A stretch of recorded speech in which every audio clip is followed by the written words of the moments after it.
کتنی عجیب بات ہے کہ ایک ماں بنا کسی سہارے اپنے بچوں کو پال سکتی ہے، لیکن یہ بچے سب کچھ ہوتے ہوئے بھی ایک ماں کو نہیں پال سکتے۔ کیا مانگتے ہیں آپ کے ماں باپ بڑھاپے میں؟ بس عزت کی روٹی اور تھوڑا وقت، اور ہم نہ جانے کس دھن میں ہوتے ہیں جو اپنی جنت اپنے ہاتھوں گوا دیتے ہیں۔ آج میں آپ کو ایک ایسی عورت کی کہانی سنانے جا رہی ہوں جو اپنے بیٹوں کے ظلم کا شکار ہوئی اور حالات نے اسے بھکارن بننے پر مجبور کر دیا۔ وہ بوڑھی عورت جس کا نام صفیہ تھا، وہ شادی کے 8 برس بعد ہی بیوہ ہو گئی۔ اس کے 2 بیٹے تھے، بڑے بیٹے کا نام زبیر اور چھوٹے کا نام شرجیل تھا۔ ہر ماں کی طرح اس کی بھی خواہش تھی کہ اس کے بچے پڑھ لکھ کر بڑے آدمی بنے۔ شوہر کے بعد صفیہ کا کوئی سہارا نہیں تھا، اس لیے شوہر کے کمائے ہوئے پیسوں کی جمع پونجی زیادہ عرصہ نہ چل سکی۔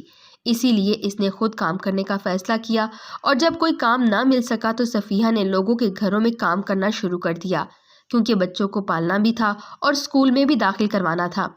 صفیہ نے اپنے بچوں کو گورنمنٹ اسکول میں داخل کروا دیا۔ صبح اپنے بچوں کو اسکول بھیج کر خود وہ کام کرنے چلی جاتی۔ بس اسی طرح روکھی سوکھی کھا کر گزر بسر ہو رہا تھا، اور یوں ہی وقت گزرتا چلا گیا۔ صفیہ کے دونوں بیٹے جوان ہو گئے۔ زبیر اور شرجیل کسی کے پاس مزدوری کرنے چلے جاتے اور ماں کا کام بھی انہوں نے چھڑوا دیا۔ ماں اب گھر میں بچوں کی راہ تکتی، جو صبح کے گئے ہوئے رات کو گھر لوٹتے۔ بچوں کو دیکھ کر بہت خوش ہو جاتی، لیکن صفیہ کے لیے یہ خوشحالی کا وقت زیادہ دیر نہ رہا۔ صفیہ نے اپنے دونوں بیٹوں زبیر اور شرجیل کی شادی کر دی۔ بڑی سادگی کے ساتھ ان دونوں کا نکاح کروا دیا۔ وہ اپنے بیٹوں کی شادی کر کے بہت خوش تھی، اس لیے کہ آج مجھے اللہ کی رحمت سے 2 بیٹوں کے ساتھ 2 بیٹیاں بھی مل گئیں۔ شادی کے تقریباً 3 ہفتے سکون سے گزرے ہوں گے، لیکن بعد میں تو جیسے صفیہ کے بیٹے تو جیسے ماں کو بھول ہی گئے ہوں۔ بیویاں کیا مل گئیں، ماں کو انہوں نے نظر انداز کر دیا۔ اس کے بیٹے صفیہ یعنی اپنی ماں کی کم اور بیویوں کی زیادہ سنتے تھے۔ کئی بار دونوں بھائیوں زبیر اور شرجیل کی آپس میں لڑائی بھی ہوئی۔ اس نے اپنے بچوں کو سمجھایا، لیکن ان کو نہ سمجھنا تھا اور نہ وہ سمجھے۔ ان کے سر پہ تو ان کی بیویوں کا بھوت سوار تھا۔ صفیہ کی بہویں بھی اس کی ایک بات نہ سنتی۔ دونوں بہویں ایک دوسرے سے بڑھ کر تھیں۔ اس لڑائی کا انجام یہ ہوا کہ دونوں بھائیوں نے اپنا گھر الگ کر لیا اور صفیہ اپنے بڑے بیٹے زبیر کے ساتھ رہنے لگی۔ وقت گزرتا گیا اور زبیر کی ایک بیٹی پیدا ہوئی جس کا نام رانیہ رکھا گیا۔ اس کی بڑی بہو نمرہ کا رویہ اپنی ساس کے ساتھ بالکل اچھا نہ تھا۔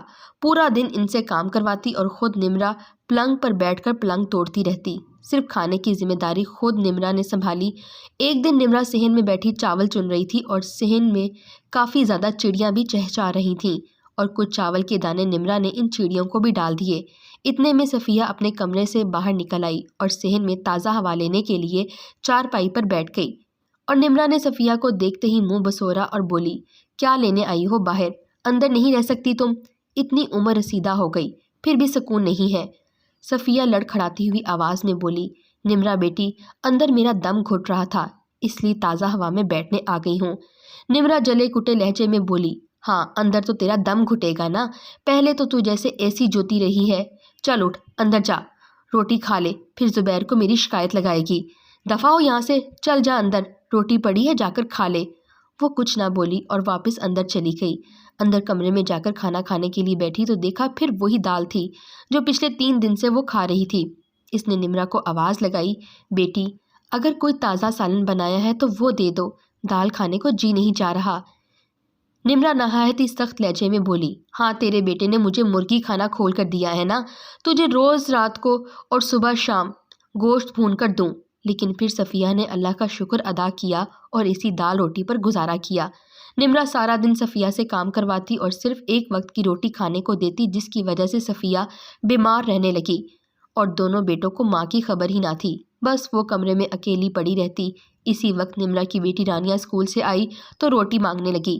نمرہ نے اپنی بیٹی گڑیا کو تازہ سالن اور ساتھ چاول دیے تو صفیہ کو بہت دکھ ہوا، بہت افسوس ہوا۔ صفیہ بولی، نمرہ تم تو کہہ رہی تھی کہ کوئی سالن اور نہیں ہے، تو پھر یہ کہاں سے آیا؟ تو نمرہ بولی، جہاں سے بھی آیا ہو، میں نے کیا تیرا ٹھیکہ اٹھایا ہے؟ مفت کی بس روٹیاں توڑنے آتی ہیں تجھے۔ یہ بات سن کر صفیہ کی آنکھوں میں آنسو آ گئے۔ اسی وقت چھوٹا بیٹا شرجیل آیا جو یہ سب سن چکا تھا۔ اپنی ماں کو بولا، چلو ماں تم میرے ساتھ چلو، تم یہاں مت رہو، میرے ساتھ میرے گھر میں رہنا۔ پھر شرجیل اپنی ماں کو لے کر گھر آ گیا۔ جب اس کی بیوی عالیہ نے دیکھا کہ شرجیل اپنی ماں کو گھر لے آیا ہے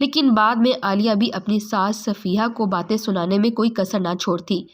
عالیہ کون سا نمرہ سے کم تھی، بلکہ اس سے 2 ہاتھ آگے ہی تھی۔ عالیہ ہر وقت یہی کہتی یہاں آ گئی ہے، کون سا نیا فساد ڈال کر آئی ہے جو نمرہ نے گھر سے نکال دیا، ادھر اب کیا میرا گھر برباد کرنا ہے۔ شرجیل جب اپنی بیوی کی یہ باتیں سنتا تو کہتا کہ بس کرو عالیہ، وہ میری ماں ہے۔ عالیہ کہتی میں کیا کروں، تیری ماں ہے تو اپنی ماں کو رکھ لے یا پھر مجھے رکھ لے۔ شرجیل کہتا میں تم کو نہیں چھوڑ سکتا، میں ماں سے بات کرتا ہوں۔ پھر ماں کو کہتا کہ ماں تم عالیہ سے جھگڑا مت کیا کرو۔ صفیہ کہتی ارے بیٹا، میں کہاں سارا دن تیری بیوی کو سناتی ہوں، میں تو ایک کونے میں پڑی رہتی ہوں، پھر بھی مجھے باتیں کرنے سے تیری بیویاں باز نہیں آتی۔ صفیہ اب بہت زیادہ بوڑھی ہو چکی تھی، اب مزید باتیں سننے کی اس میں کوئی طاقت موجود نہ تھی۔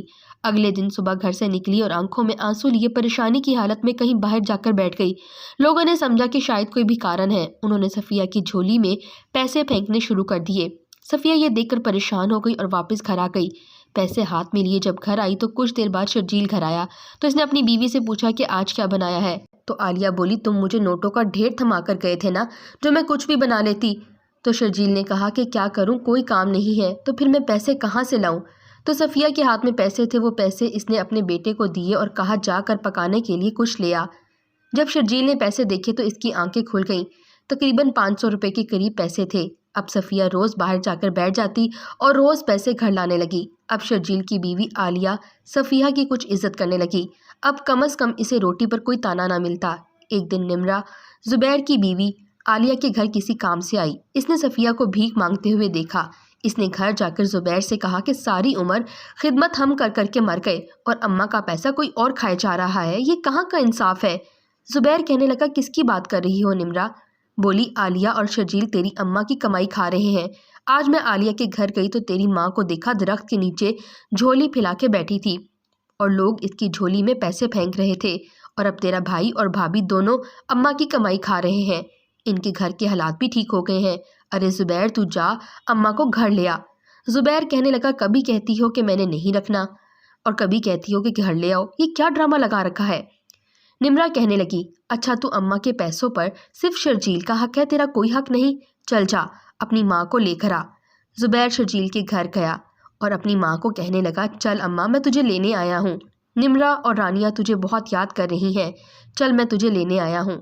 دوسرا بیٹا شرجیل بولا ہاں ہاں آ گئی تجھے ماں کی یاد، اس وقت تو کہاں تھا جب تیری بیوی اماں کو باتیں سنا رہی تھی؟ زبیر کہنے لگا نمرہ کو اپنی غلطی کا احساس ہو گیا ہے، اسی لیے اس نے مجھے اماں کو لینے کے لیے بھیجا ہے، وہ بہت شرمندہ ہے۔ شرجیل نے کہا نہیں اماں میرے پاس رہے گی، یہ کہیں نہیں جائے گی۔ اماں کا ایک بازو زبیر نے اور ایک بازو شرجیل نے پکڑ لیا، دونوں ماں کو اپنی طرف کھینچنے لگے، سوچنے لگے دونوں بیٹے صرف میرے پیسوں کے لیے لڑ رہے ہیں، اور یہ سوچ کر وہ پریشان ہو گئی، اس کی آنکھوں میں آنسو بھر آئے تو وہ بولی ماں کی کوئی قدر نہیں، صرف پیسے کی قدر ہے۔ جب لوگوں نے مجھے بھیک دینا شروع کی تو دونوں بیٹوں کو میں یاد آ گئی اور انہی سوچوں میں گم تھی کہ پھر صفیہ کا ایک دم سے سارا کا سارا جسم ڈھیلا پڑ گیا اور اس نے وہیں دم توڑ دیا۔ دونوں بیٹوں نے جب ماں کو اس حالت میں دیکھا تو رونے لگے اور ان کو احساس ہوا کہ ہم ماں کی خاطر نہیں بلکہ اس کے پیسوں کے لیے لڑ رہے تھے۔ انہوں نے صرف اپنی ماں کو ہی نہیں بلکہ ماں کے قدموں تلے جو جنت ہوتی ہے اس کو بھی گنوا دیا۔ جب ماں زندہ تھی اس کی کوئی قدر نہ تھی، ایسی ماں جس نے اپنے 2 بیٹوں کے لیے اپنی ساری زندگی سوکھی روٹی کھا کر گزار دی کہ میرے بچوں کی زندگی خوشحال گزرے۔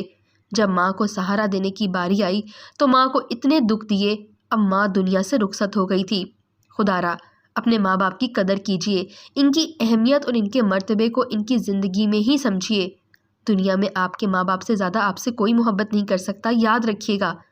ماں باپ کے ساتھ سلوک ایک ایسی کہانی ہے جسے لکھو تو آپ ہیں لیکن آپ کی اولاد آپ کو پڑھ کر سناتی ہے۔ اللہ تعالیٰ سب کے ماں باپ کو سلامت رکھے، آمین۔